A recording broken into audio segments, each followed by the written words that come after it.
தேவனுடைய நாமம் மகிமைப்படுவதாக. கிறிஸ்துவுக்குள் பிரியமானவர்களே, தேவன் அருளிய அப்ப மினிஸ்ட்ரி மூலமாக உங்களோடு தொடர்பு கொள்வதிலும் அந்த மகிழ்ச்சி அடைகிறோம். இன்றைக்கும் இந்த நாளிலும் தேவன் நமக்கு கொடுக்கிற வார்த்தை 1 யோவான் 2 அதிகாரம் 17 வசனம். உலகமும் அதன் இச்சையும் ஒளிந்து போம், தேவனுடைய சித்தத்தின்படி செய்கிறவனோ என்றென்றைக்கும் நிலைத்திருப்பான். ஹல்லேலூயா. கிறிஸ்துவுக்குள் பிரியமானவர்களே, கர்த்தருடைய வார்த்தை கூறுகிறது, உலகமும் அதன் இச்சையும் ஒளிந்து போம், தேவனுடைய சித்தத்தின்படி செய்கிறவனோ என்றென்றைக்கும் நிலைத்திருப்பான் என்று வேத வசனம் கூறுகிறது.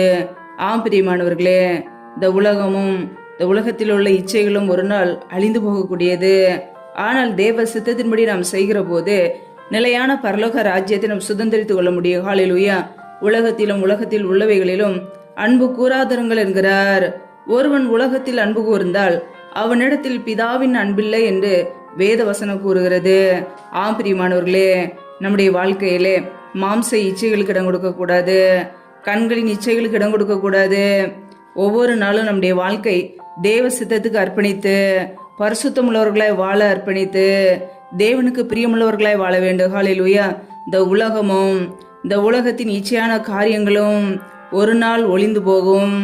ஆனால் தேவ சித்தத்தை நிறைவேற்றும் போது மாத்திரமே பரலோக ராஜ்யத்தை நாம் சுதந்திரித்துக் கொள்ள முடியும். ஹல்லேலூயா. வேதத்துல நாம் வாசிக்கிறோம், மத்தேயு 7 அதிகாரம் 21 வசனத்திலே, பரலோகத்தில் இருக்கிற என் பிதாவின் சித்தத்தின்படி செய்கிறவனே பரலோக ராஜ்யத்தில் பிரவேசிப்பானே அல்லாமல் என்னை நோக்கி கர்த்தாவே கர்த்தாவே என்று சொல்லுகிறவன் அதில் பிரவேசிப்பதில்லை என்று வேத வசனம் கூறுகிறது. ஆம் பிரியமானவர்களே, பரலோகத்தில் இருக்கிற பிதாவின் சித்தத்தை நாம் செய்யும் போது மாத்திரமே பரலோக ராஜ்யத்திலே பிரவேசிக்க முடியும். ஹல்லேலூயா. தேவ சித்தம் நாம் செய்கிறோமா?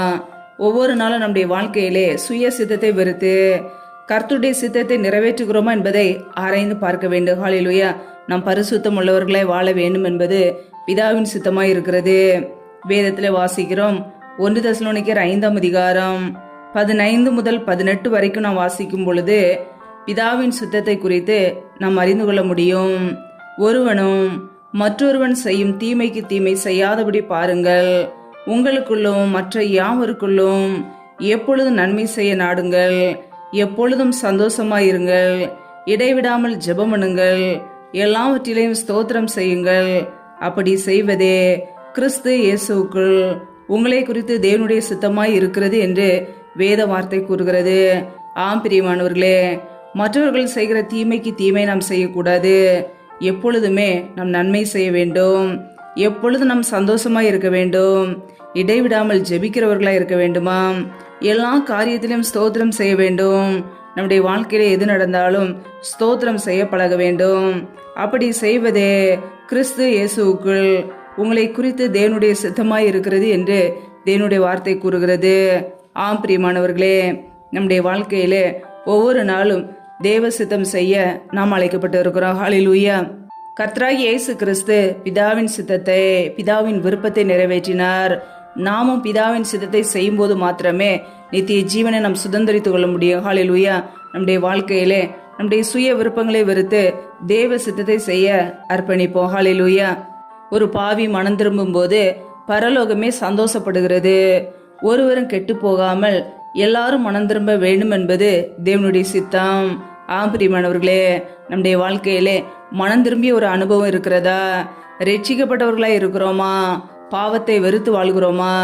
துன்மார்க்கமான ஜீவியத்தை வெறுத்து பரிசுத்தமுள்ள ஒரு வாழ்க்கைக்கு ஒப்பு கொடுத்திருக்கிறோமா? கர்த்தருடைய பிள்ளைகளாய் வாழ்கிறோமா என்பதை ஆராய்ந்து பார்க்க வேண்டும். ஹல்லேலூயா. நம்முடைய வாழ்க்கையிலே தேவ சித்தத்துக்கு முக்கியத்துவம் கொடுப்போம், சுய விருப்பங்களை வெறுத்து வாழ்வோம். கர்த்தர் நம்மை ஆசீர்வதிப்பார், நித்திய ஜீவனுக்கு நம்மை அழைத்து செல்வார். ஹல்லேலூயா. பரலோக ராஜ்யத்தை குறித்து அறிந்து கொள்வோம், நித்திய ஜீவனை தேடுவோம். கர்த்தர் நமக்கு அதை கொடுப்பார். அவருடைய சித்தத்தை நிறைவேற்றி நித்திய ஜீவனை சுதந்திரித்துக் கொள்வோம். ஹல்லேலூயா. கர்த்தர் தாமே இந்த வார்த்தையின்படி உங்களை ஆசீர்வதிப்பாராக. ஆமேன்.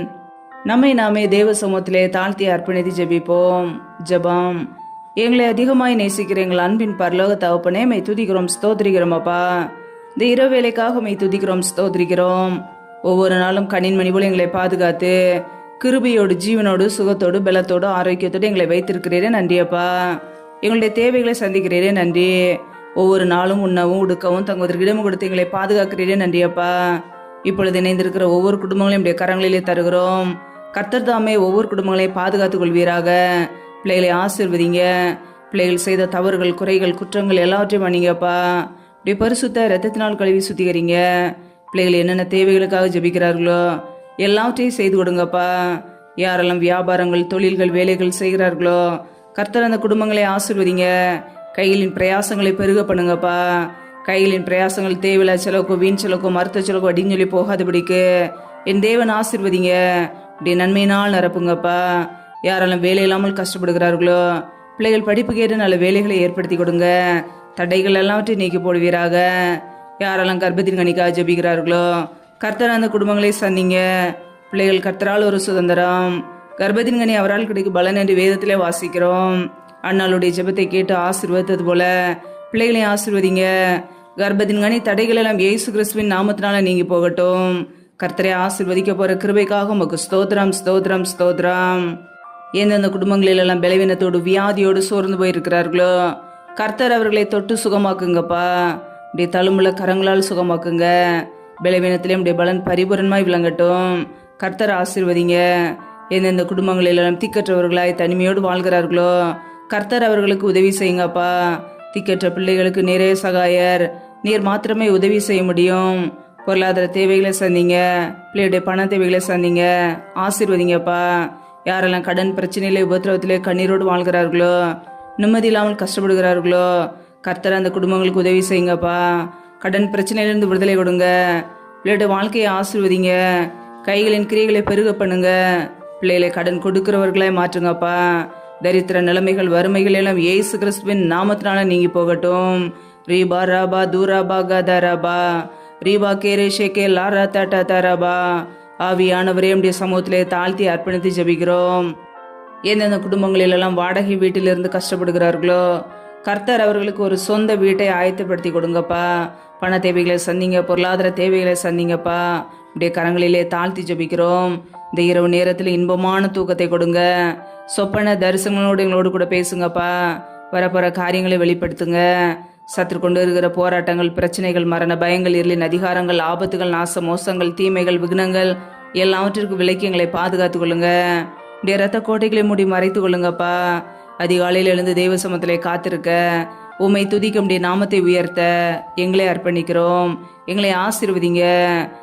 கர்த்தரின் ஆசீர்வாதமே ஐஸ்வர்யத்தை தரும், அதனோட அவர் வேதனை கூட்டார் என்ற வசனத்தின்படி ஒவ்வொரு குடும்பத்தையும் ஆசீர்வதிங்க. உடைய ஐஸ்வர்யத்தினால் நிரப்புங்க. எந்த வேதனைகளோ, துக்கங்களோ, கண்ணீரோ உங்களுடைய வாழ்க்கையில் இல்லாதபடிக்கு எங்களை பாதுகாத்துக் கொள்ளுங்கப்பா. ஆசீர்வதிங்க, பலப்படுத்துங்க.